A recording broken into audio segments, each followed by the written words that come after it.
प्रस्तुत प्राप्त प्रसंगी कीर्तन रूपी सेवेसाठी घेतलेल्या या अभंगामध्ये ज्ञानोबा राय काय सांगतात बघा. तर ज्ञानोबा राय योग्यांची आणि गवळणींची तुलना करतात. कशाची हो? तर योग्यांनी केलेल्या समाधी अवस्थेची, त्यांच्या ध्यानाची, त्यांच्या प्रयत्नांचं जे फळ आहे ते फळ मिळण्यासाठी त्यांना किती कष्ट घ्यावं लागलं आणि तेच फळ मिळवण्यासाठी या गवळणींना ते किती सहजगता आहे याचं वर्णन, तुलनात्मक वर्णन ज्ञानोबा रायांनी अभंगामध्ये केलेलं आहे. पण आपली हरिकीर्तनाची सेवा काल्याची आहे आणि काल्याच्या कीर्तनाचा काही दंडक असतो. आपल्या वारकरी संप्रदायाचा नियम आहे की काल्याच्या कीर्तनामध्ये काय करावं, तर त्या भगवंताचं, श्रीकृष्णाचं चरित्राचं उच्चारण करावं. पण कुठल्याही चरित्राचं उच्चारण करावं म्हणले का हो? नाही. काय म्हणले? चरित्र ते उच्चारण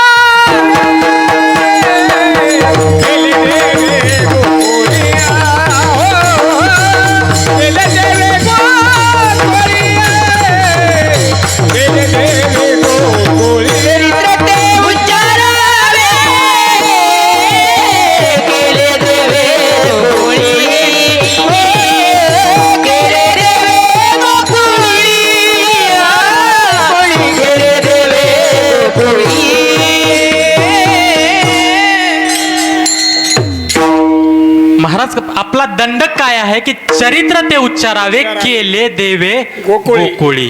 म्हणजे गोकुळामध्ये भगवान श्रीकृष्णानं जे चरित्र केलं त्याच चरित्राचा काल्यामध्ये उच्चारण करावं. मग इथं काही प्रश्न निर्माण होतात बघा. आपण आता हरिकीर्तनामध्ये आपण कुणाचं वर्णन करतो? एक तर संतांचं किंवा भगवंताचं. मग गेले 7 दिवस आपण त्याच भगवंताचं वर्णन करत आहोत, उच्चारण करत आहोत आणि ते ऐकत आहोत. मग तरीही असा दंडक का की काल्याच्याच कीर्तनाला काय करावं, वर्णन करावं? कारण महाराज आमचा जो देव आहे ना, आमचा जो भगवंत आहे तो काय करत असतो बघा. तर तो भगवंत, तो देव, तो या जगाचा काय आहे हो, निर्माण करता आहे, पालन करता आहे. त्याच्या इच्छेशिवाय या जगामध्ये पानही हलत नाही. पण असा असणारा तो देव त्याचे असणारी वैकुंठ नगरी सोडून काय होतो, अवतरित होतो. कुठे? तर या भूतलावरती. मग त्याला अवतरित व्हायची गरज आहे का हो? बिलकुल नाही. त्याला इथे यायची बिलकुल गरज नाही. कथा सांगत बसत नाही. महाराजांनी सांगितलेलं आहेच की राजाचं पोरग पाण्यात पडले की राजा काय करतंय, सैन्याला उडी मारायला लावत नाही. काय करतंय, स्वतः उडी मारतंय. तसा असणारा आमचा तो कनवाळू देव आहे. आणि ज्या वेळेस भक्त संकटामध्ये असतो त्यावेळेस देव त्याच्या दूतांना पाठवत नाही. देव काय करतो, स्वतः धावून येतो.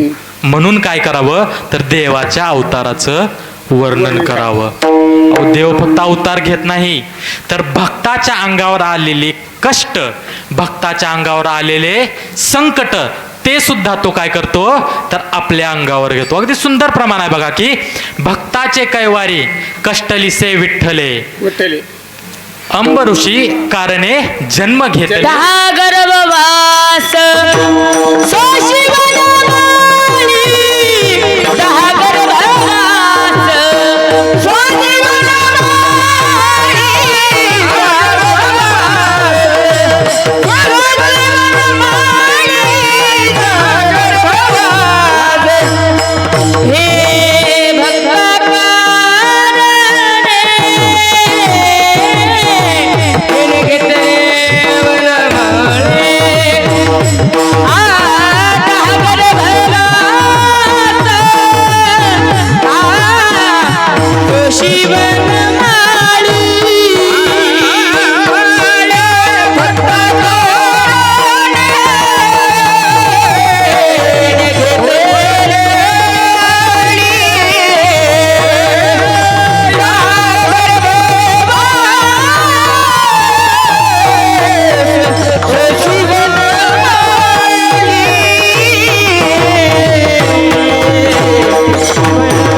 किती सुंदर प्रमाण. 2 प्रमाण झाले आता इथं.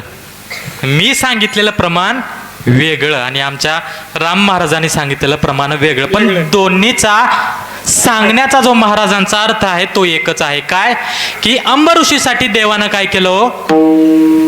दुर्वास ऋषींनी, सगळ्यांना कथा माहित आहे की दुर्वास ऋषींनी काय केलं होतं, तर अंबऋषींना, जे अंबऋषी राजा होते त्यांना श्राप दिला होता. काय झालं होतं तर दुर्वास ऋषी हे अंबऋषी राजाकडे आले होते आणि नेमकं त्या दिवशी एकादशीचं व्रत होतं आणि एकादशीचं व्रत होतं. तो अंबरीश राजा आमच्या नारायणाचा परमभक्त, ते परमभक्त होते आणि ते कायम एकादशीचं व्रत करायचे. आणि नेमकं त्या दिवशी दुर्वास ऋषी आले. दुर्वास ऋषी आल्यानंतर सर्व विधी आटोपून ते जाणार, पण एकादशीचं व्रत असल्यामुळे ते व्रत पाळण्यासाठी अंबरीश राजानं काय केलं तर पाणी ग्रहण केलं. पण आपल्या आज्ञेशिवाय काहीतरी ग्रहण केलं म्हणून दुर्वास ऋषींना राग आला आणि दुर्वास ऋषींनी काय केलं तर श्राप दिला अंबरीश राजाला की काय करशील तर तू 10 जन्म घेशील म्हणून श्राप दिला. पण तो श्राप कुणाला होता? देवाच्या भक्ताला होता. तो देवाला कधीही मान्य नसतो. तुम्ही देवाला शिव्या द्या, तुम्ही देवाला नावे ठेवा, देवाला काही बोला, देवाला काही वाटत नाही, देव सहन करतो. पण ज्या वेळेस एखादी गोष्ट त्याच्या भक्ताच्या विरोधात होते ना, त्यावेळेस देव ती कदापि सहन करत नाही. आणि अंबरीश राजाला 10 जन्म घेण्याचा श्राप भेटला म्हणून देवाने काय केलं हो तर तो श्राप किंवा तो दिलेला जो श्राप आहे तो देवानं काय केलं तर आपल्यावरती घेतला आणि दशावतार घेतले. हे अवतार सुद्धा कोणासाठी घेतले तर त्याच्या भक्तासाठी घेतले. म्हणून असा असणारा तो देव आणि असे असणारे त्याचे अवतार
कायम कुठे उभा आहे तर आमच्या पाठीमागे देव कायम उभा आहे. म्हणून या कळी काळाची भीती आम्हाला काही राहणार नाही. देव कायम त्याच्या भक्तासाठी, कायम संतांसाठी उभा असतो. असा असणारा तो देव काय करतो तर अवताराला येतो आणि म्हणून काय करायचं तर त्याच्या अवताराचं वर्णन करायचंय. पण पुढे प्रश्न निर्माण होतो, मग जर देवाच्या अवताराचंच वर्णन करायचंय तर मग श्रीकृष्ण अवताराचंच का? कारण देवानं एक अवतार घेतला नाही, किती अवतार झालेत? अनंत अवतार घेशी भक्ता कारणी, अनंत अवतार झालेले आहेत. त्या अनंत अवतारामधून आपण वर्णन, उच्चारण कोणाचं करायचं आहे तर फक्त आणि फक्त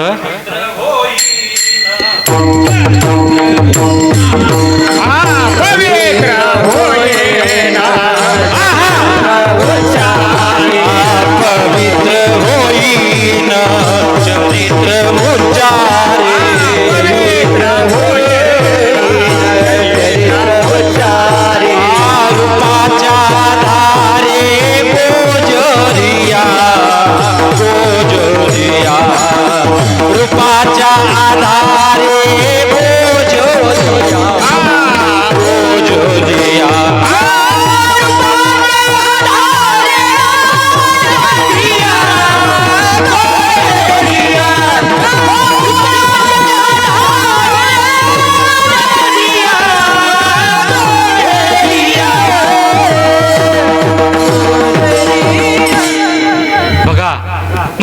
त्याच्या चरित्राच्या उच्चारानं काय होतं तर पवित्र होतं. इतकी ताकद कशात आहे तर त्या श्रीकृष्णाच्या चरित्रामध्ये आहे. फक्त उच्चारण करावाने आपण काय होऊन जावं पवित्र होऊन जावं. मग असं का हो श्रीकृष्णाच्याच चरित्राच्या उच्चारानं पवित्र का होतं परत तोच प्रश्न आहे. गेल्या वर्षी याचं उत्तर मी भक्तिसूत्रानुसार दिलं होतं. या वर्षी शास्त्रानुसार सांगतो. शास्त्रामध्ये काय आहे तर शास्त्रामध्ये भगवंताच्या अवताराची काही प्रकार सांगितलेले आहेत. ते काय प्रकार आहेत बघा तर अंश अवतार, अशांश अवतार, आवेश अवतार, कला अवतार, पूर्ण अवतार आणि परिपूर्ण अवतार, परिपूर्णतम अवतार असे काही अवतार सांगितलेले आहेत. अंश अवतार म्हणजे काय हो तर ज्या वेळेस देव कुठल्या तरी कार्याची पूर्तता करण्यासाठी काही शक्ती देऊन अवतरित करतो त्याला म्हणायचं अंश अवतार. मग हे अंश अवतार कुठले तर जे ब्रह्मादिक आहेत, ब्रह्म आहेत त्यांना आपण काय म्हणतो अंश अवतार म्हणतो. कारण त्यांचं कार्य काय आहे, त्यांचं काम काय आहे तर या जगाचा कारभार चालवणं, या जगाचा कारभार पाहणं हे त्यांचं काम आहे. पुढच्या असतात अशांश अवतार. हे अवतार कुठले तर जे आधीचे अंश अवतार होते त्यांना मदतीसाठी म्हणून जे अवतार दिलेले असतात त्यांना म्हणतात अशांश अवतार. जे इंद्रादिक देव आहेत ते या अवतारामध्ये येतात. तिसरा आहे आवेश अवतार. आवेश अवतारामध्ये काय असतं बघा की कुठल्या तरी कार्याची सिद्धता, कार्याची पूर्तता करण्यासाठी देव काय करतो एखाद्या गोष्टीमध्ये किंवा एखाद्या अंतकरणामध्ये, हृदयामध्ये अंतर्धानित होतो, तिथं येतो आणि त्याची कार्याची सिद्धता झाली की निघून जातो, त्याला म्हणावं आवेश अवतार. असे कुठले आहेत तर परशुराम, नरसिंह अवतार हे आहेत आवेश अवतार. पुढचे आहेत कला अवतार. ज्या वेळेस जगामध्ये धर्माची स्थापना करायची असते, धर्माला टिकवायचं असतं, धर्माला वाढवायचं असतं, त्यावेळेस जो अवतार देव घेतो त्याला म्हणावं कला अवतार. आणि पूर्ण अवतार कोणाला म्हणावं तर भगवंत श्रीराम आणि भगवान श्रीकृष्ण अवताराला पूर्ण अवतार म्हणावं. कारण या अवतारामध्ये काय होतं तर सर्व रसांनी युक्त असणारे हे अवतार असतात. फक्त कुठल्या तरी एका कामासाठी नाहीत तर सगळ्या रसांनी युक्त असतात.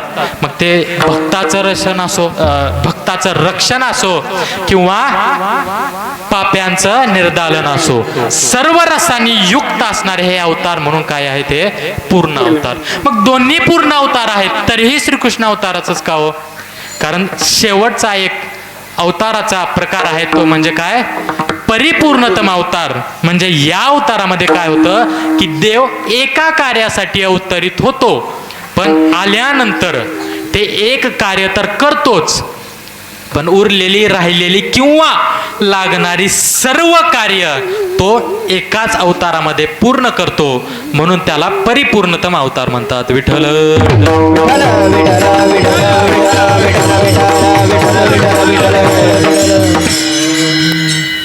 आणि असा असणारा भगवंत श्रीकृष्णाचा काय अवतार आहे तर परिपूर्णतम अवतार आहे. म्हणून त्याचं वर्णन, त्याचं उच्चारण आपल्याला या काल्याच्या सेवेमध्ये करायचं आहे. विठ्ठल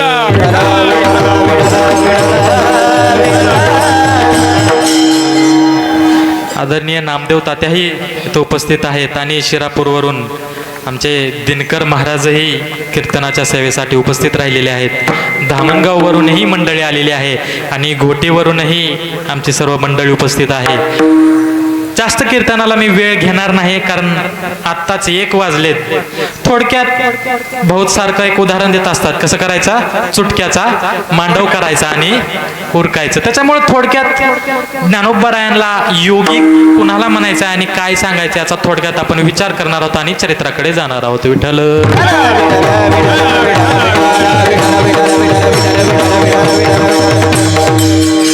मग असा परिपूर्णतम असणारा तो भगवंताचा अवतार आणि त्या अवताराचा आपल्याला उच्चारण करायचं आहे. पण ज्या वेळेस भगवंताच्या अवताराचा आपण उच्चारण करतो, परत एक अट आहे, केले देवे गोकुळी. गोकुळी.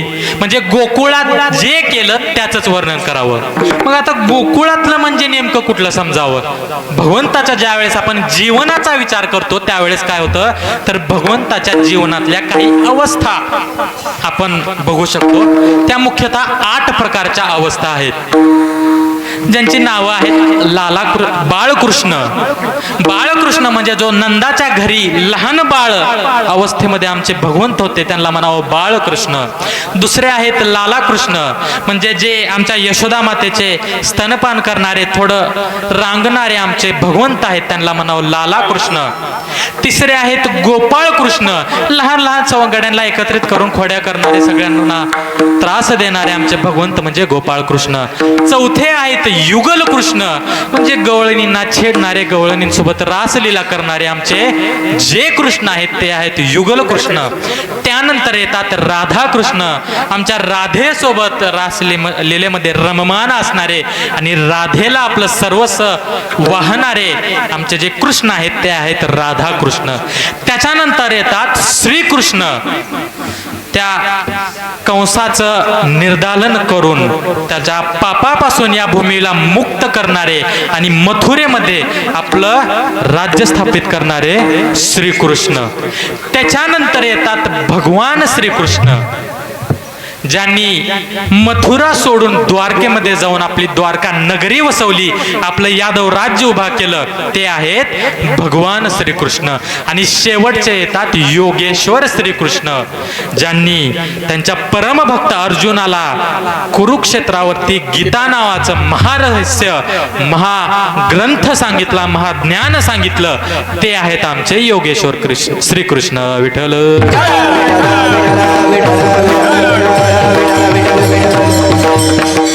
मग या ज्या श्रीकृष्णाच्या अवस्था आहेत, या ज्या श्रीकृष्णाच्या जीवनाचा जो क्रम आहे, याच्यातील बघा लालाकृष्ण, बाळकृष्ण, गोपाळकृष्ण, युगल कृष्ण आणि राधाकृष्ण, हे जे 5 अवस्था आहेत या कुठल्या आहेत हो, तर या गोकुळामधल्या आहेत. मग या सगळ्या अवस्थेचं आपण वर्णन करतो का? वर्णन केलं पाहिजे, उच्चारण केलं पाहिजे. पण होतं काय महाराज, जो युगल कृष्ण आणि राधा कृष्णाचा जो अवस्था आहे किंवा जी जीवनक्रम आहे ना, तर त्याच्यामध्ये काय होतं की तो सांगताना जे विषय भगवंताने मांडले ते विषय सांगणाऱ्याचाही अधिकार तेवढा पाहिजे. त्या विषयांना आधी सांगणाऱ्यानंही नशिवलं पाहिजे आणि ऐकणाऱ्यानंही नशिवलं पाहिजे. नाहीतर ते विषय ऐकून जे भोगी लोक आहेत, जे रोगी लोक आहेत, ते काय होऊ शकतात, आणखीन विषयासक्त होऊ शकतात, किंवा नव्हे तर भगवंताच्या जीवनावरती, भगवंताच्या आचरणावरती काय करू शकतात, तर शंका उपस्थित करू शकतात. म्हणून आपल्या वारकरी संप्रदायामध्ये काय सांगितलं जातं, तर फक्त आणि फक्त जे पहिल्या 3 अवस्था आहेत भगवंताच्या, त्याचंच वर्णन करावं. विठ्ठल.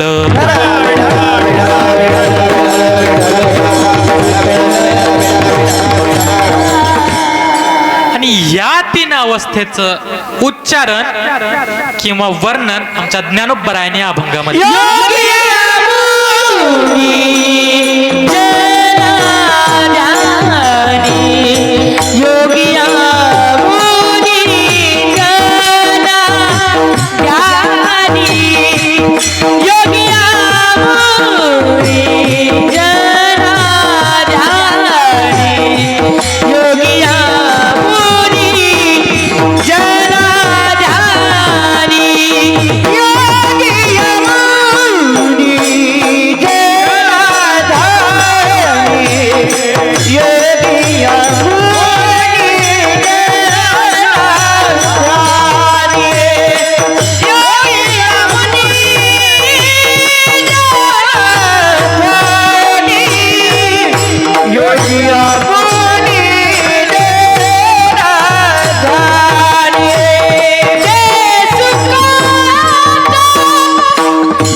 अभंगाच्या पहिल्या चरणामध्ये ज्ञानोबराय काय सांगतात तर योगिया मुनिजना ध्यानी, म्हणजे जे योग्यांना मुनिजनांना ध्यानात मिळतं ते माझ्या तो आम्हापाशी मागे पुढे,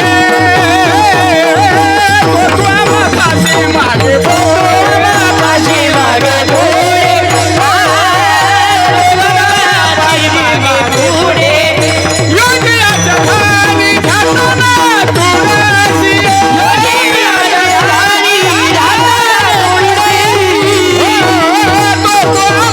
तुळशी,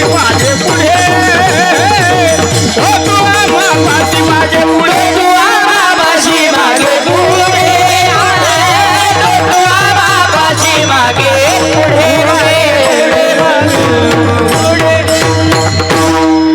बघा महाराज काय म्हणतात की योग्याच्या मनामध्ये किंवा योग्यांच्या आसपास सुद्धा जो सहज फिरकत नाही तो देव, तो भगवंत, तो नारायण कुठे आहे तर तो आमच्या मागे पुढे आहे, आमच्या आजूबाजूला तो कायम असतो. मग बघा ज्या वेळेस महाराज किंवा ज्ञानोबराय वर्णन करतात त्यावेळेस तुलना सुद्धा कशी करतात हो तर योग्यांसोबत करतात. तुलना करताना कधी कोणासोबत करावी, मोठ्यांसोबत करावी. जो आपल्यापेक्षा कनिष्ठ आहे, जो आपल्यापेक्षा लहान आहे त्याच्यासोबत तुलना करून काही फायदा आहे का हो? नाही ना. एखादा गरीब घरचा आहे, दिवसभर काम करून कमवून खातो, त्याची तुलना अंबानीच्या पोराच्या लग्नासोबत करायची म्हणलं तर चालेल का हो? नाही. किंवा अंबानीनं म्हणावं का की बघा त्या शेतकऱ्यापेक्षा माझ्या पोराचं लग्न किती मोठं आहे, अरे तू केवढा तो केवढा, म्हणजे आपल्यापेक्षा कनिष्ठ असणाऱ्यांसोबत कधीही तुलना करू नये. मग ज्ञानोबराय तुलना कोणासोबत करतात तर योग्यांसोबत करतात. म्हणजे नक्कीच योगी कसे असले पाहिजेत, श्रेष्ठ असले पाहिजेत. पण जर योगी श्रेष्ठ असतील या नियमानुसार, मग जर श्रेष्ठांना नसणार किंवा श्रेष्ठांना कष्टातून मिळणार आम्हाला सहज मिळतंय तर आधी आम्हाला काय बघावं लागेल हो, ह्यांना कष्ट काय आहे नेमकं. योगी एवढे दुर्लभ आहेत, योगी एवढे कष्टातून येतात किंवा योग्यांना काय आहे तर एवढा त्रास आहे, तर आम्हाला आधी काय पाहावं लागेल हो तर योगी म्हणजे नेमकं काय हे आम्हाला पाहणं गरजेचं आहे. सोपं आहे. जर पाहायला गेलं तर योगी म्हणजे काय, योग म्हणजे, योग हा युज धातूपासून बनलेला शब्द आहे. युज म्हणजे काय तर जोडणारा, आणि जोडणारा पासून बनलेला म्हणजे योग म्हणजे काय तर संबंध. आपण म्हणतो बघा महाराज जायलेले असावे, तिकडून एखादा टाळकरी सहज यावा आणि कुठं तर गाठ पडावी, काय योगा योग आहे महाराज, काय योगा योग आहे बघा, देवाची कृपा मला तुमचं दर्शन झालं. म्हणजे काय हो तर देवानं काय केलं, योग आणला. म्हणजे काय आणला तर संबंध जुळवून आणला दोघांचा, म्हणजे दोन गोष्टींना जोडणारा त्याला काय म्हणावं तर योग म्हणावं. आणि जे त्या भगवंतासोबत किंवा कुठल्याही एका गोष्टीसोबत जोडले जातात किंवा जोडून घेतात त्यांना योगी म्हणावं. विठ्ठल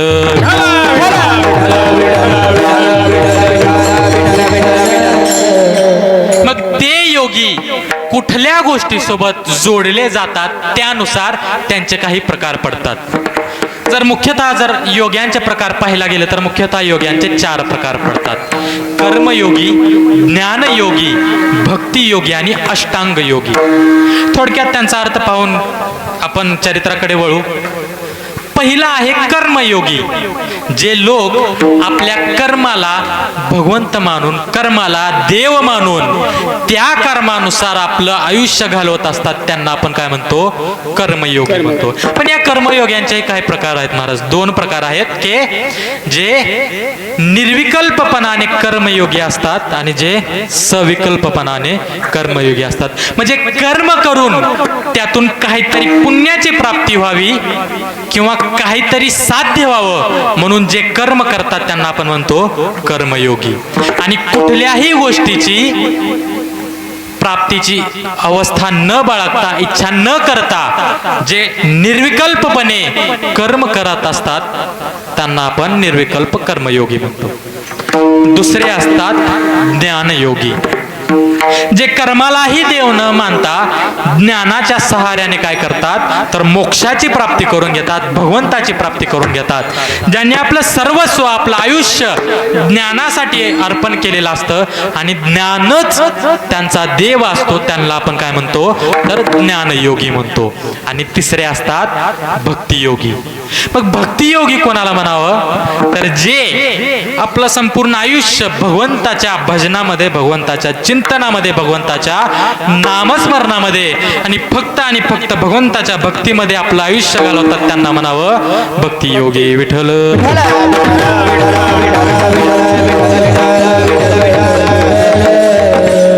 या तीन योग्यांचा आपण अगदी थोडक्यामध्ये काय केलेला आहे, विचार केलेला आहे, व्याख्या पाहिलेल्या आहेत. कारण या तीन योग्यांचा आपल्याला या अभंगामध्ये जास्त विचार पाहायचा नाही. जो चौथा प्रकार आहे की अष्टांग योगी, या अष्टांग योगीचा काय करायचा आहे आपल्याला थोडक्यात विचार पाहायचा आहे. ज्ञानोबराय काय सांगतात की काय योगिया मुनिजना ध्यानी. मग या ठिकाणी जे योगी ज्ञानोबराय सांगतात ते योगी कुठले आहेत तर अष्टांग योगी आहेत. मग अष्टांग योगी कुणाला म्हणावं, अष्टांग योगी बनण्यासाठी काय करावं लागतं, काय कष्ट घ्यावं लागतं तर अष्टांग योगी बनण्याचे काही नियम आहेत, काही पायऱ्या आहेत. अष्टांग योगी जर एखाद्याला बनायचं असेल, एखाद्याला जर महायोगी बनायचं असेल तर त्याला काय करावं लागतं तर 8 पायऱ्या आहेत. या 8 पायऱ्यांची मदत घेऊन तिथपर्यंत आपला प्रवास करावा लागतो. मग या 8 पायऱ्या कुठल्या आहेत? पहिली आहे यम, दुसरी आहे नियम, तिसरी आहे आसन, चौथी आहे प्राणायाम, पाचवी आहे प्रत्यायन, त्याच्यानंतर आहे धारणा, त्याच्यानंतर आहे ध्यान आणि शेवट आहे समाधी. विठ्ठल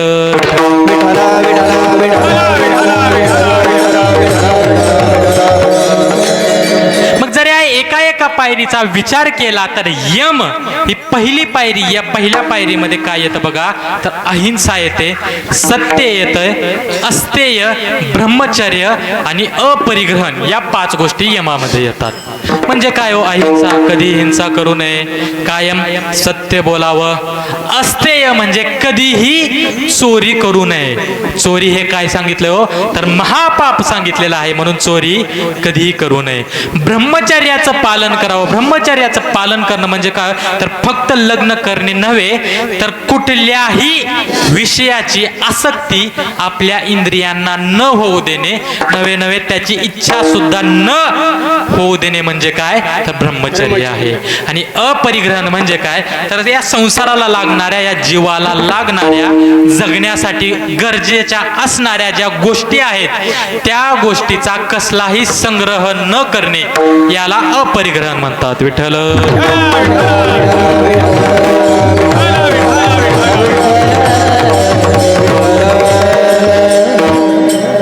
या 5 गोष्टी ज्या वेळेस आपण आपल्या आचरणामध्ये आणतो त्यावेळेस काय होतं तर यम होतं.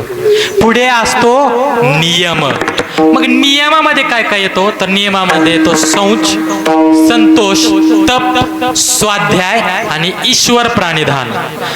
एक थोडक्यात सांगून जातो. शौच म्हणजे काय तर अंतर्बाह्य शुद्धी करणे या देहाची, याला काय म्हणायचं शौच म्हणायचं. म्हणजे हा देह बाहेरून तर आपल्याला स्वच्छ ठेवायचाच आहे, निर्मळ ठेवायचाच आहे, पण तो आतूनही कसा असला पाहिजे तर निर्मळ असला पाहिजे. काल महाराजांनी सुंदर अभंग घेतला की देव वसे चित्ती. मग महाराजांनी आणखीन एक प्रमाण दिलं होतं की काय तर इथं जर वसवायचं असेल त्याला काय बनवावं लागतं हृदय मंदिरी. म्हणजे याला जर मंदिर बनवायचं असेल तर फक्त बाहेरून शुद्ध करून त्याला गोपाळ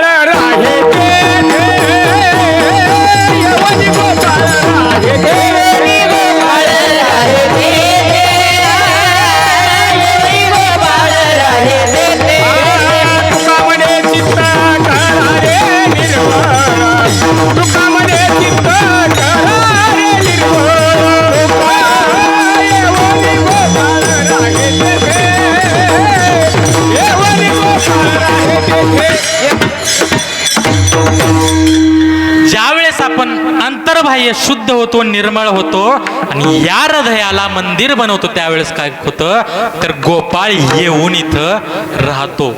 तो आधी नाही का हो? तो आहे, पण तो काय पाहिजे असलेला आम्हाला कळाला पाहिजे, असलेला आम्हाला वळला पाहिजे.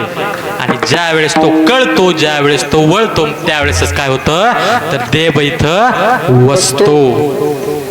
मग त्याच्यासाठी काय करावं लागतं तर अंतर्बाह्य शुद्ध व्हावं लागतं. दुसरं काय आहे नियमामध्ये तर संतोष. संतोष म्हणजे काय होत तर ज्या अवस्थेत आपण आहोत, जी आपली संसारामध्ये या जगामध्ये या जीवामध्ये अवस्था आहे, त्या अवस्थेमध्ये सुखी राहणं, समाधानी राहणं, त्याला काय म्हणायचं संतोष म्हणायचं. जर आपण बघा, आपण काय प्रमाणातच सांगतो की ह्या जगाचं काय पानही हालत नाही कोणाच्या इच्छेशिवाय देवाच्या. मग जर तुम्ही आयुष्यामध्ये काहीतरी समजा गरीब आहात, कोण दुःखी आहे, कोण आजारी आहे, तीही भलेही तुमच्या कर्माचं प्रारब्धाचं फळ असेल, पण इच्छा कोणाची आहे भगवंताची आहे. मग जर भगवंताची इच्छा असेल आणि भगवंताच्या इच्छेबद्दल तुम्ही दुःखी असाल किंवा असंतोषी असाल तर तो भेटेल का हो? नाही भेटणार. म्हणून तुम्ही काय असलं पाहिजे तर कायम संतोषी असलं पाहिजे. त्याच्यानंतर काय तर तप. तर काया वाचा मने ज्या वेळेस आपण त्या भगवंताच्या प्राप्तीसाठी कष्ट करतो, त्याच्यासाठी आपलं आयुष्य घालवतो, त्यालाच आपण काय म्हणतो तप म्हणतो. विठ्ठल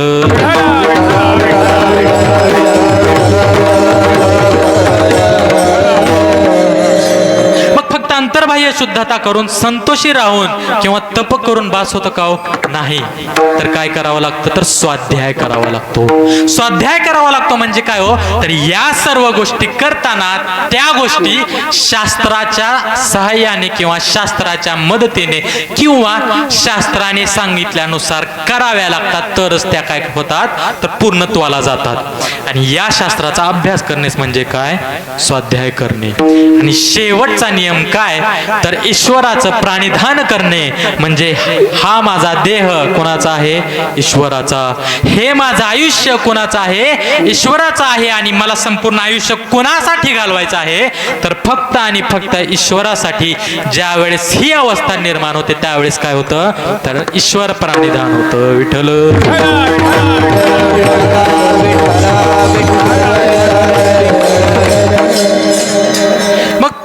आता यम झाला एक पायरी, नियम झाला दुसरी पायरी, तिसरी पायरी असते आसन. आसन म्हणजे काय अवघड नाही, जे नावात आहे तेच. आपल्या योगशास्त्रामध्ये विविध आसनं सांगितलेले आहेत. त्या आसनानुसार बसणे, एकाग्रचित्त होणे, शांत होणे, आपल्या सर्व अवयवांना आपल्या ताब्यामध्ये आणून त्यांना एका स्थितीमध्ये स्थिरत्व आणणे, याला काय म्हणायचं आसन म्हणायचं. मग हे आसन आणल्यानंतर पुढचं पायरी काय तर प्राणायाम. प्राणायामामध्ये काय करतो आपण श्वास आत घेणे, तो थांबवून ठेवणे आणि श्वास सोडणे, याला आपण काय म्हणतो तर पूरक, कुंभक आणि रेचक म्हणतो. या तीन क्रिया आपल्या प्राणायामामध्ये सांगितलेल्या आहेत. हे जे सगळं मी सांगतोय ज्ञानोबरायांनी ज्ञानेश्वरीच्या 6व्या अध्यायामध्ये अगदी सुंदर पद्धतीने सांगितलेलं आहे. ज्यावेळेस पूरक, कुंभक आणि रेचक ही सुद्धा आपण काय करतो प्राप्त करतो, त्यावेळेस पुढची जी पायरी येते तिला काय म्हणायचं, काही ठिकाणी प्रत्यायन म्हणलेलं आहे, काही ठिकाणी प्रत्याहार म्हणलेलं आहे. या पायरीवरती काय करावं लागतं तर आपण जे स्थिरत्व आणलेलं आहे, आपण जे प्राणायामान आपल्या नाडीवरती आपला ताबा मिळवलेला आहे, आपल्या नाड्या शुद्ध केलेल्या आहेत, त्या सर्व एकाग्र करून काय करणे त्या भगवंताकडे लावणे किंवा त्या भगवंताकडे ध्यानस्थ करणे, त्याला काय म्हणायचं प्रत्याहार म्हणायचं. विठ्ठल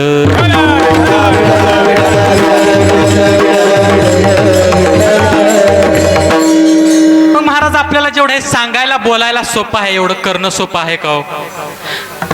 मला वाटतं आपल्या तिसऱ्या पायरीनंतर पुढे जाणारे शक्यतो कमीच आहेत. तरीही जरी कोणी या पायरीपर्यंत पोचला तर त्याला सर्व रिद्धी सिद्धी काय होतात प्राप्त होतात. मग या सर्व रिद्धी सिद्धी प्राप्त झाल्यानंतर काय होतं तर त्या देवाच्या कर्तुम असतील अकर्तुम असतील अनंत कर्तुम असतील ज्या काही रिद्धी प्राप्त होतात त्याच्यानुसार काय येतात तर शक्ती येतात. पण या शक्ती आल्यानंतर काय होतं तर या शक्ती एकट्या येत नाहीत, या रिद्धी सिद्धी एकट्या येत नाहीत. ते येताना काय करतात तर विषयाचे भोग घेऊन येतात. मग जर त्या विषयांच्या त्या भोगांच्या आहारी जर तो साधक गेला तर तो पुढच्या पायरीला जाईल का हो? नाही जाणार. बघा म्हणजे किती अडथळे आहेत बघा. समजा त्यातूनही बाहेर पडला तर पुढची पायरी कुठली तर धारणा. या धारणेमध्ये काय करावं लागतं तर एकाग्र चित्त करावं लागतं. कुठं तर त्या आत्मतत्वाकडे. त्या आत्मतत्वाकडे एकाग्र चित्त झालं की काय होतं धारणा होते. धारणा झाली की पुढे काय होते तर ध्यान होतं.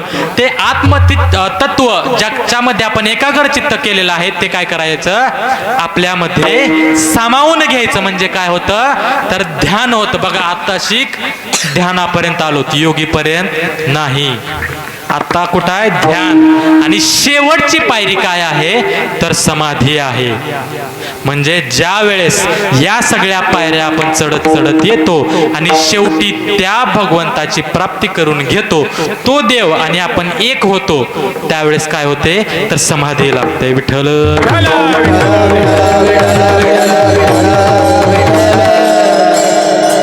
समाधीचेही दोन प्रकार आहेत, निर्विकल्प समाधी आणि सविकल्प समाधी. शब्द सहित किंवा शब्द रहित जी समाधी असते तिला सविकल्प समाधी म्हणावी. आणि ज्ञान ज्ञेय आणि ज्ञाता या त्रिपुटांच्या पलीकडे जाऊन जी समाधी असते तिला काय म्हणावं निर्विकल्प समाधी म्हणावं.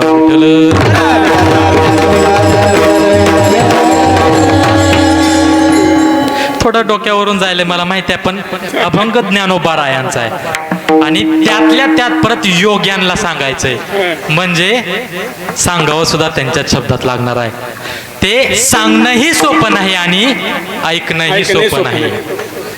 मग जे सांगणे सुद्धा सोपे नाहीत आणि जे ऐकणे सुद्धा सोपे नाहीत असे कोण आहे तो योगी आहेत. बघा एवढ्या एक एक एक एक एक एक पायरी चढत आलं शेवटची पायरी समाधी भेटली की मग काय होतंय योगी होतंय. सोपं आहे का योगी होणं नाही. अहो ते कार्य पूर्णत्वाला नेणंच सोपं नाही. म्हणजे ते कार्य अपूर्ण राहिलं तरी अवघड आहे.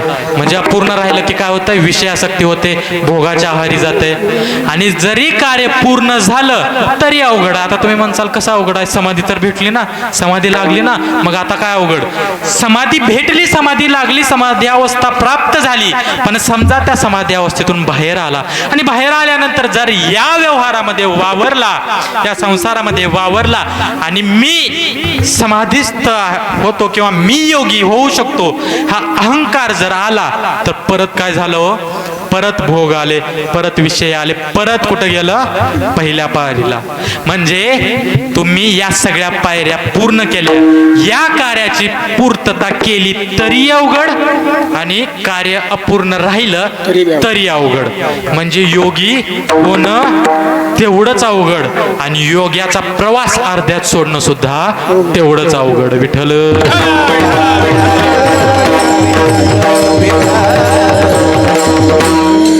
आणि हे कोण सांगत आहेत तर जे महायोगी योग्यांची माऊली माझे ज्ञानराज ज्ञानोबा सांगतात की एवढं अवघड असताना एवढं सगळं करून जे योगी होतात जे मुनी होतात ते करून त्यांना जे मिळतं ते फळ ते काय आहे तर ते अगदी सुखानं आनंदानं अगदी सहजगत्या आसनी शयनी आम्हाला कुणाला आहे तर माझ्या गवळणींना आहे माझ्या गोपाळांना आहे. विठ्ठल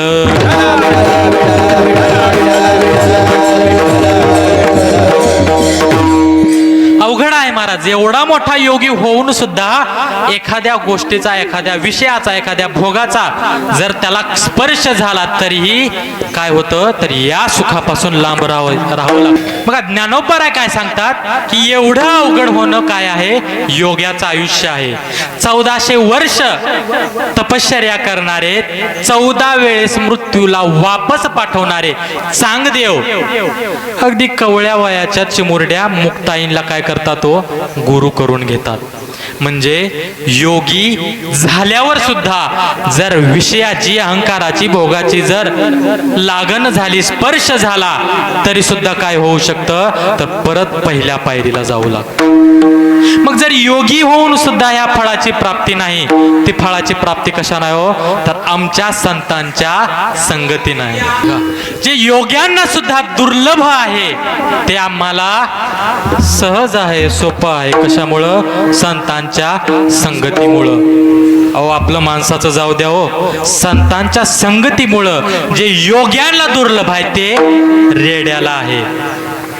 बघा, फक्त ज्ञानोबारायांचा सहवास झाला, ज्ञानोबारायांची संगत लागली तर रेड्याने आपल्या मुखातून रेड्या मुखी वेद बोलविला, सर्व तुझ्याचा हरविला, शांती रूपे प्रगटला, ज्ञानोबा.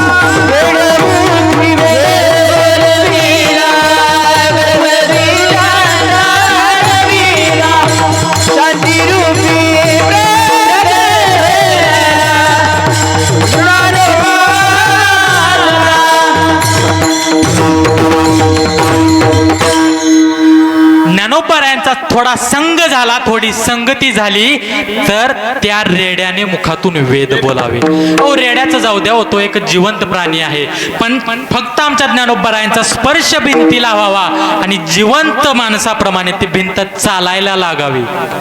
फक्त ज्ञानोबारायांच्या पाठीचा स्पर्श त्या खांबाला व्हावा आणि त्या खांबाचं मंदिर व्हावं. आमच्या तुकोबारायांचा फक्त स्पर्श त्या दगडाला व्हावा. अहो लोखंडाचं सोनं परीस करतो, पण पितळ्याचा तांब्या सोन्याचा करावा, हे सामर्थ्य त्या दगडामध्ये यावं. ही ताकद कोणात आहे? संतांच्या संगतीत आहे. दगडाचं मंदिर, अहो भिंतीचं मंदिर, खांबाचं मंदिर कशामुळं? संतांच्या संगतीमुळं. कुठल्या योग्याचं मंदिर आहे का हो? नाही. का? कारण त्यांना काय नव्हती? संतांची संगत नव्हती. जर दगडाचं मंदिर संतांच्या संगतीमध्ये होऊ शकतं तर आजकालच्या दगडांना संतांच्या संगतीचं महत्व का कळू नये? विठ्ठल.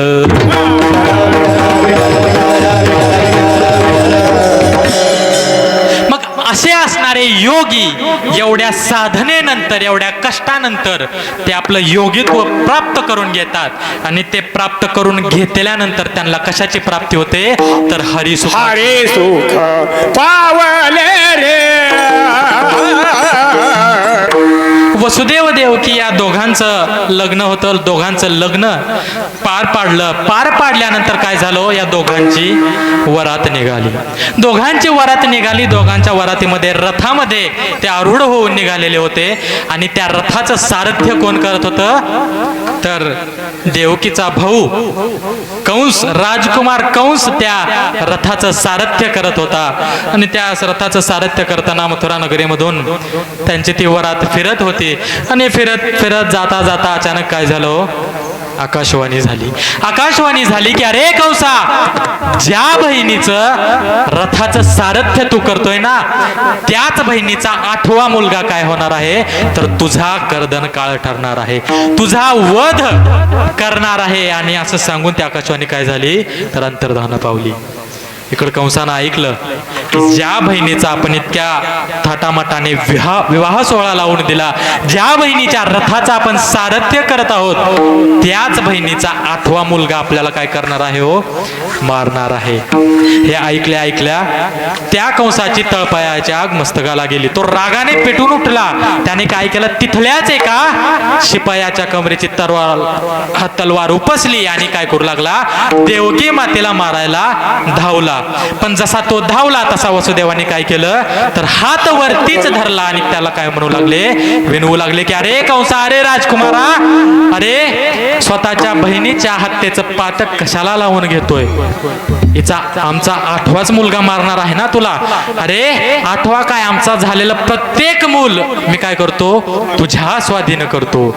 आमचं होणारं प्रत्येक मूल हे तुझं असेल, त्याच्यासोबत काय करायचं हे तू ठरव. पण काय करू? या आपल्या तुझ्या बहिणीला माझ्या पत्नीला मारू नको. असं वचन ऐकल्यानंतर कंस राजानं हे विचार केला की आपल्या बहिणीला मारण्यात काही आता अर्थ नाही.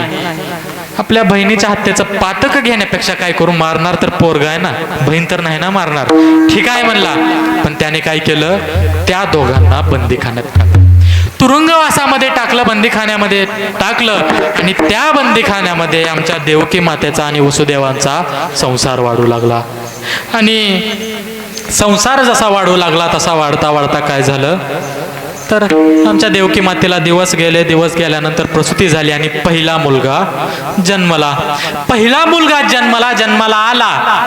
तशी ती बातमी कुणाला सांगितली हो, कंस राजाला सांगितली. कंस राजाच्या जसं कानावर आलं की मुलगा जन्माला आला, तसा तो काय झाला, उठला आणि बंदीखान्यामध्ये आला आणि त्याने ते मूल उचललं.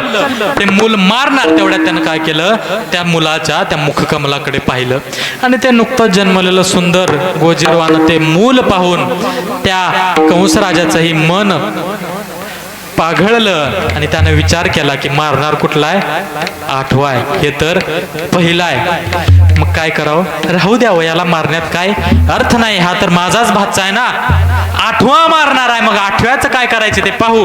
म्हणून त्यानं ते लहान मूल वापस ठेवला आणि तो निघाला.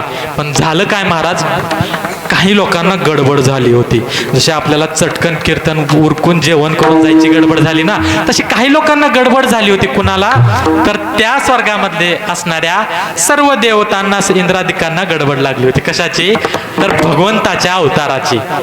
भगवंताने अवतार घ्यावा आणि त्यांच्या त्या सुंदर अवताराचं रूप आम्ही डोळे भरून पाहावं, अशी गडबड त्या सगळ्यांना लागली होती. मग जर याचं पाप लवकर भरलं नाही तर देव अवतार घेतील का हो, नाहीत घेणार. मग त्याच्या पापाचा घडा भरावा म्हणून यांनी काय केलं, एक जणाला पाठवलं. गाडी लावण्यात एक नंबर असणारे आमचे कोण, नारद मुनी. नारद मुनींना पाठवलं आणि काय सांगितलं की या कंसाचा काय करा, लवकरात लवकर पापाचा घडा भरा. मग ते देवऋषी आले. देवऋषींनी आल्यानंतर काय केलं, कंसाला विचारलं, अरे कंसा, अरे मी ऐकलं की काहीतरी आकाशवाणी झाली की तुझ्याच बहिणीचा आठवा मुलगा काय करणार आहे, तुला मारणार आहे. मग आता जो पहिला, तो म्हणतो आता पहिला झाला, पण आकाशवाणीनं हे सांगितलं का की खालून पहिला का वरून पहिला, म्हणजे हा सवासा उलटा पाडा त्यानं शिकवला.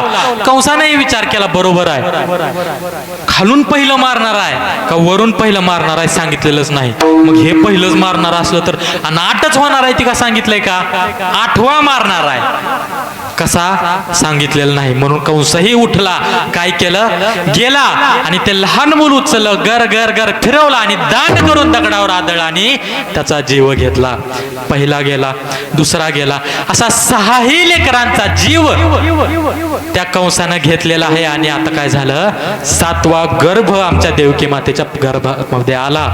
पण तो काय केला हो, तो गर्भ काढला आणि रोहिणी मातेच्या गर्भामध्ये घातला आणि तिथं गोकुळामध्ये आमचे बलराम दादा तिथं जन्माला आले. आणि वेळ आली कशाची तर आमच्या भगवंताच्या जन्माची वेळ आली. ज्याची सर्वजण वाट पाहत होते त्या भगवंताच्या जन्माची, अवताराची वेळ आली आणि तो 8वा गर्भ आमच्या देवकी मातेच्या उदरामध्ये वाढू लागला.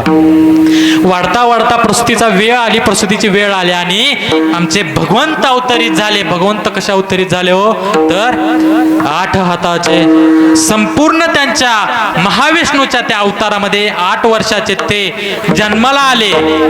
पण आमची देवकी माता काय म्हणते की देवा, अरे मी तुझ्याकडे काय मागितलं होतं तर तू माझ्या पोटामध्ये, माझ्या उदरामध्ये मूल म्हणून जन्माला यायचं म्हणून सांगितलं होतं. मला हा तुझा अवतार नकोय, मला माझं मूल, माझं लेकरू पाहिजे, अशी मागणी आमच्या देवकी मातेने केली. आणि परत आमचे श्रीकृष्ण भगवंत लहान मुलाच्या रूपामध्ये आले. बघा आपल्याकडे असतं ना की बाप कुणाला आज्ञा करतो, पोराला आज्ञा करतो. पण जन्माला आल्या आल्या आमच्या भगवंतानं काय केलं, श्रीकृष्णानं काय केलं तर आपल्या वडिलांना आज्ञा केली की काय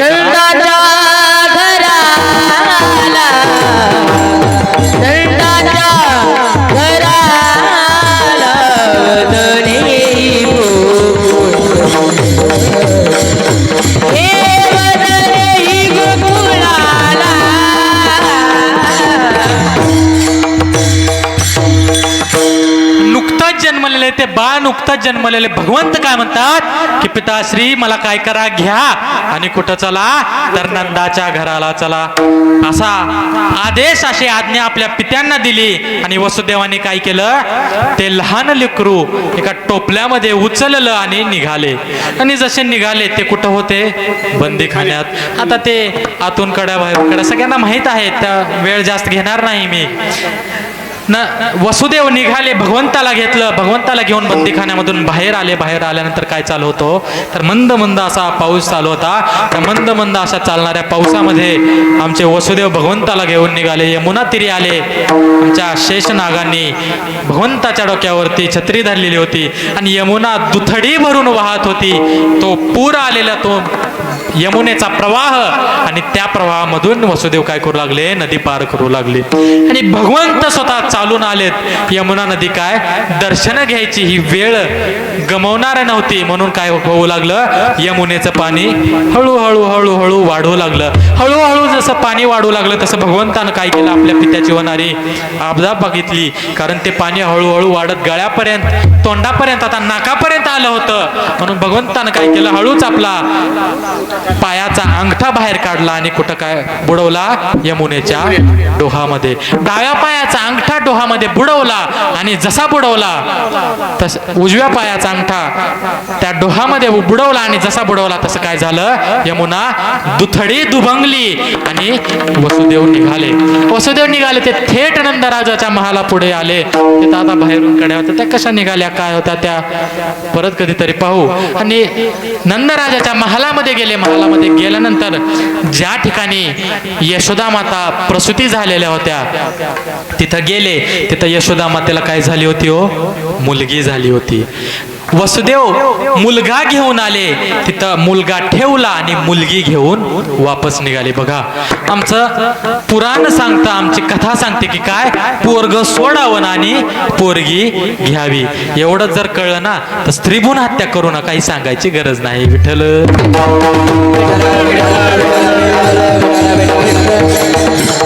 तिथं भगवंताला श्रीकृष्णाला ठेवला आणि माया जे जन्माला आलेली होती त्या मायेला उचलला आणि वासुदेव परत वापस निघाले. परत यमुना तीरी आले आणि इकडे यमुनेच्या डोहामध्ये पाय टाकायच्या आधीच यमुना काय झाली हो दुभंगली. का येताना चढत होती का तर त्या भगवंताचं दर्शन घ्यायचं होतं आणि आता पाय टाकायच्या आधी दुभंगती कारण त्या मायेचा स्पर्शही मला नको म्हणून यमुना काय झाली दुभंगली. आणि मायेला घेऊन वसुदेव परत बंदीखान्यामध्ये आले. जसे बंदीखान्यामध्ये आले तसं परत काय झालं सगळे कड्या कुलपा लागले. परत हातामध्ये साखळ दंड आले. ज्यावेळेस भगवंताची प्राप्ती होते त्यावेळेस सगळ्या कड्या कुलप निघतात. पण ज्यावेळेस मायेला आपण पकडून चलतो त्यावेळेस काय होतं तर या संसारामध्ये आपण अडकून राहतो. विठ्ठल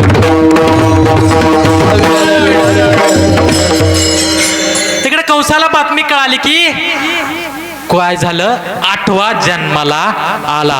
जसा 8वा जन्माला आला कंसाच्या कानावर आलं तसा कंस धावत आला आणि त्यानं मुलगा आहे का मुलगी आहे बघितलं नाही. उचललं ते लेकरू घर फिरवलं आणि जसं आदळणार तसं काय झाली ती हातातून सटकली. ती माया होती ती कोणाच्या हाती कधीच लागत नाही. ती माया सटकली आणि तिने काय झाली परत ते आपल्या रथावरती आरूढ झाली आणि तिनं आकाशवाणी केली की अरे कंसा तुझ्या वधासाठी जो जन्माला आलाय ना जो अवताराला आलाय ना तो पोहोचला. कुठे पोहोचला तर गोकुळात नंदराजाच्या घरी तो जन्माला आहे आणि तो तुझा कर्दन काळ ठरणार. एवढं सांगून माया अंतर्धान पावली. इकडं जशी माया गेली तसं काय झालं पहाटेचा समय झालेला होता आणि त्या लहान भगवंतानं रडायला चालू केलं. जसं रडायला चालू केलं तसं यशोदा मातेला जाग आले आणि त्यांना कळालं की आपलं काय झालेलं आहे प्रसूती झालेली आहे. त्यावेळेस सिझेरियन वगैरे तसला काय प्रकार नव्हता महाराज. प्रसूती ही नॉर्मल पद्धतीनंच व्हायची. प्रसूती झालेली होती. यशोदा मातेनं बघितलं की काय पहिल्यांदा काय बघता तो महिला लेकरू जन्माला आले की पहिल्यांदा बघतात की मुलगा झालाय का मुलगी झाल्या. यशोदा मातेनं पाहिलं आणि काय झालं होतं तर मुलगा जन्माला आलेला होता आणि मुलगा जन्माला आलेला पाहिल्या यशोदा मातेंना आनंद झाला आणि त्यांनी काय केलं, गवळणींना हाक मारली की अगं ऐकतेस का, अगं धाव, अगं बघ काय झालंय, तर मुलगा जन्माला आलाय. आणि जशा गवळणी धावत आल्या आणि पाहिलं की कोण आलंय, तर ज्या भगवंताची वाट पाहत होतो, ज्या भगवंताच्या भेटीसाठी आम्ही इथं ते वेद सोडून इथं जन्माला आलो, तो काय आहे, आला तो देव आला, तो कृष्ण आला, तो भगवंत आला. आणि जसं त्या गवळींना कळालं तसं प्रत्येक गवळण धावू लागली, घरी जाऊ लागली, सुंठवडा आणू लागली आणि प्रत्येकीला खाऊ घालून सांगू लागली की काय झालं, तर नंदाच्या घरी यशोदा मातेला काय झालं, तर कृष्ण जन्माला आला, भगवंत जन्माला आला, मुलगा जन्माला आला. आणि ही पूर्ण वार्ता गोकुळामध्ये पसरली. ही वार्ता गोकुळामध्ये पसरली आणि भगवंत जन्माला आले, भगवंत वाढू लागले. पण जसं इकडे भगवंत वाढू लागले तसं तिकडे कंसाला काय झाली हो, चिंता वाटू लागली. चिंता वाटू लागली की आता आपल्याला मारणार तर तिथं जन्माला आला, आता काय करावं, आता कसं करावं, त्याला तर मारावंच लागेल. पण ज्यावेळेस दरबारामध्ये तो विचार निघाला की कुणाला मारायचंय, श्रीकृष्णाला मारायचंय. सर्व दैत्य सुद्धा घाबरले होते महाराज. का हो, कारण तो कुणाला मारण्यासाठी जन्माला आलाय, तर आपला राजा तो कंस, त्याला मारण्यासाठी तो जन्माला आलाय, आपलं तर काय होणार आहे. म्हणून काय होऊ लागलं, दैत्य घाबरू लागले. आता 5व्या दिवशी भगवंत शंकर भेटायला आले. ती काय कथा सांगत नाही. इकडे पुतना मावशीनं विडा उचलला की काय करते, मी मारते, मी त्या कंसाचा वध करते, त्या कंसाला मारते. म्हणून पुतना मावशी काय झाली, निघाली. कितव्या दिवशी हो, 6व्या दिवशी. 6व्या दिवशी पुतना मावशी निघाली. पुतना मावशी आली, आपल्या स्तनाला विष लावून पुतना मावशी आली आणि गर्भगृहामध्ये येऊन यशोदा मातेला म्हणते की यशोदे, अगं बघतेस का, अगं मी तुझी मावस बहीण, अगं तुला भेटायला आले, तुला मुलगा आला, त्याला पाहायला आले. त्या मुलाला त्या पुतनेनं उचलून घेतलं आणि काय झालं, आपल्या स्तनाला लावलं. आणि स्तनाला लावल्यानंतर भगवंत श्रीकृष्णानं काय केलं, ओळखून घेतलं आणि काय केलं, पहिल्यांदा विषही प्याले, दूधही प्याले, रक्तही प्याले आणि शेवटी तिचे पंच प्राण सुद्धा भगवंतानं शोषून घेतलेले आहेत. आणि काय केलं, तर पुतना मावशीला मोक्ष दिलाय. बघा, वध नाही केला पुतना मावशीचा, काय केलंय, तर मोक्ष दिलाय. कारण ती कोण होती, तर पूर्वजन्मीची रत्नमाला होती. तिला वचन दिलं होतं की या जन्मामध्ये नाही तर श्रीकृष्ण अवतारामध्ये मी काय करीन, तर तुझं मूल बनून तुझं दूध प्राशन करीन, असं वचन दिलं होतं. म्हणून काय केलं, तर पुतना मावशीला मोक्ष दिला. आणि असंच भगवंत वाढू लागले. वाढता वाढता परत आले महाबळ भट. महाबळ भट आले. महाबळ भटाने विडा घेतला भगवंताला मारण्याचा आणि महाबळ भट ज्योतिषी बनून आले. ज्योतिषी बनून आल्यानंतर त्यांनी काय केलं, तर गोकुळामध्ये ज्योतिष सांगायला चालू केलं. आता ज्योतिष सांगणार म्हणलं की, भविष्य सांगणार म्हणलं की सगळ्यात सुरुवातीला कोण जातं, तर महिला जातात. भविष्य बघायचं असेल, ज्योतिष बघायचं असेल तर पुरुषांच्या आधी कोणाला आवड असते, महिलांना. मग महिलांची गर्दी त्यांच्याकडे राहू लागली, वाढू लागली. आणि ही वार्ता कोणाकडे गेली, यशोदा मातेकडे गेली. यशोदा मातेनं विचार केला की एवढे मोठे ज्योतिषी आले तर काय करावं, आपल्याही लेकराचं भविष्य बघावं. मग त्यांना महालामध्ये बोलवण्यात आलं. महालामध्ये बोलवण्यात आल्यानंतर तो कशासाठी आला होता, तर भगवंताला मारण्याकरता. मग भगवंताला मारण्याकरता आला होता. तो भगवंताचं चांगलं भविष्य सांगेल का हो, चांगलं बोलेल का हो, नाही, तर वाईटच बोलेल. तो भगवंताचं भविष्य सांगू लागा की अगं यशोदे, अगं तुझंच पोरग आहे का, खात्री कर हे तुझंच पोरग आहे का. यशोदा माता म्हणू लागला की महाराज असं का हो म्हणताय, यशोदे अगं हे जे कार्ट आहे ना, हे कार्ट इतकं आघाव आहे, हे काय करेल, तर संपूर्ण आयुष्य फक्त आणि फक्त लफडी करेल म्हणला.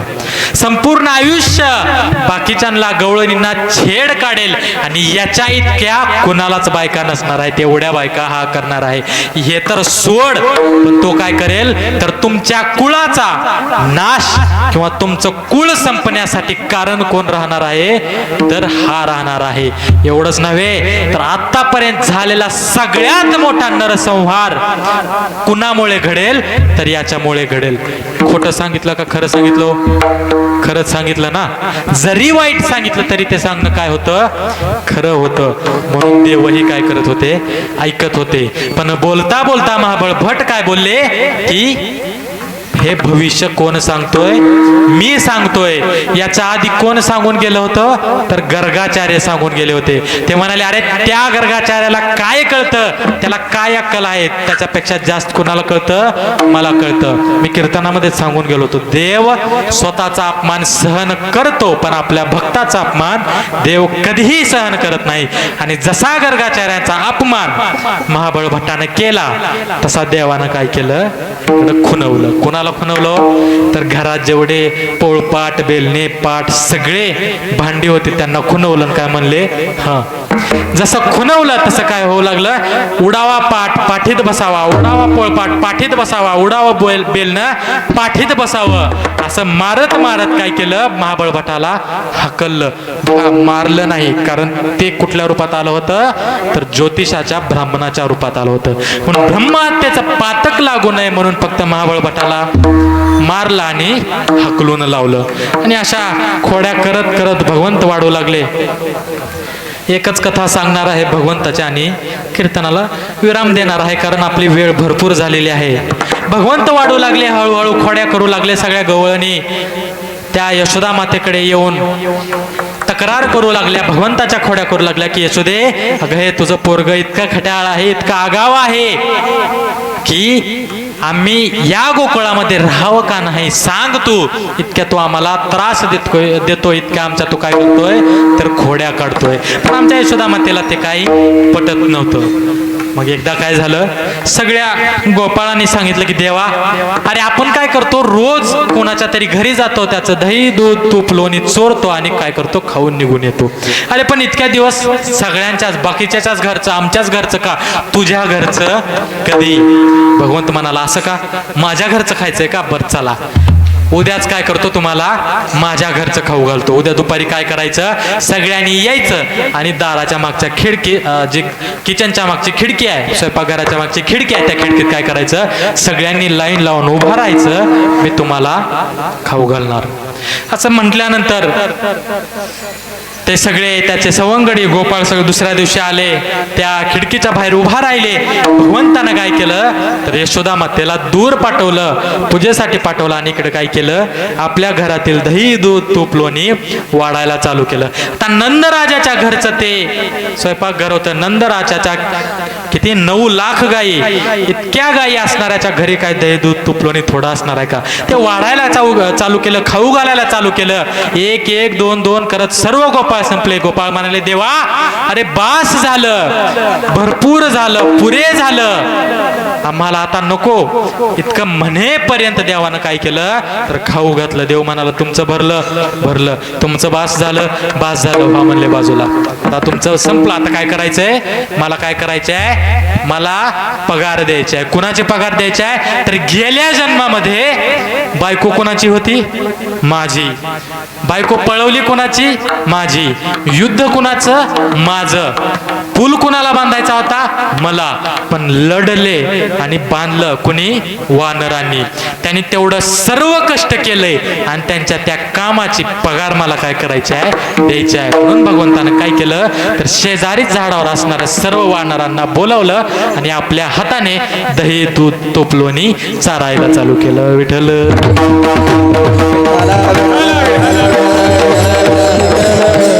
अशा कोडी भगवंतानं करायला चालू केलं. गवळणीच्या घरी जावं, सर्व दूध तूप लोणी संपवावं, त्यांना त्रास द्यावा, अशा खोड्या कराव्या. अशा खोड्या करत करत तशाच खोड्या आमच्या यशोदा मातेला समजल्या.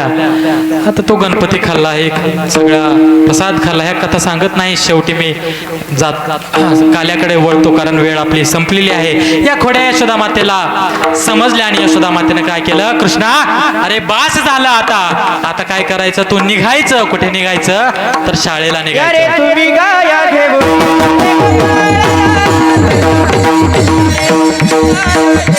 जाते गोपाळ रानात जा.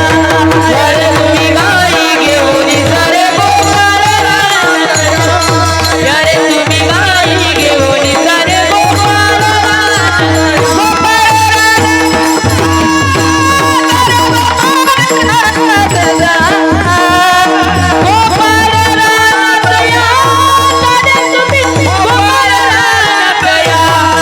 अरे तुम्ही गाया घेऊन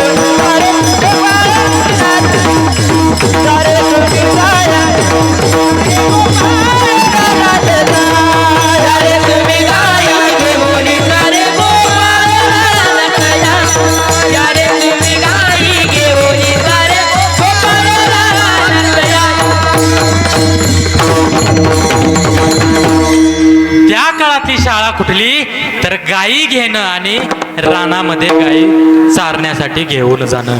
मग श्रीकृष्ण भगवंत म्हणाले जातो, पण आज नाही, कधी जाईन, उद्या जाईन. आणि सगळ्या गोपाळांना गोळा केलं, सगळ्यांना गोळा करून सांगितलं की उद्यापासून आपल्याला काय करायचंय तर रानामध्ये गायी चारण्यासाठी जायचं आहे. आणि हे सांगून भगवंतानं काय केलं, आपल्या गायी घेतल्या, सगळे आपले सवंगडी घेतले आणि रानामध्ये गेले. रानामध्ये आपल्या वेगवेगळे खेळ खेळू लागले. खेळ